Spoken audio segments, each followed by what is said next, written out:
How far past the conflict does A House Divided go? How much of Reconstruction does your book cover? And why did you decide to go that far past the war?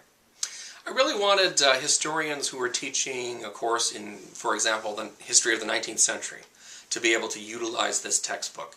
So the text really could serve two widely taught courses in American undergraduate education. One, obviously, is the history of the Civil War. Another would be the history of 19th century America.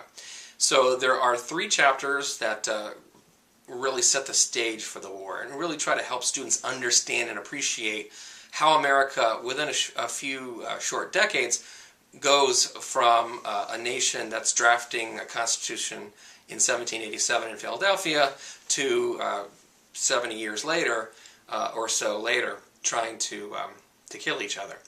So the first 3 chapters of the textbook are geared towards helping students understand the centrality of slavery in causing the war, the issues of states' rights, the various crises that emerged periodically over the course of the antebellum period, crises like the Missouri crisis in 1819 and 1820, the crisis over nullification beginning in 1828, the crises that led to the Compromise of 1850, and all of the other factors that contributed to the coming of the Civil War in April of 1861. And there are 7 chapters which really address the war itself. So the Civil War really remains the focus of the textbook. But there are 3 chapters prior to the war, 7 chapters on the war itself, and then 3 chapters on the post-war period. And that, in part, is to help students understand the legacy of the Civil War. We know something, most students know something about Reconstruction. They know that slavery ends with the passage of the 13th Amendment in 1865.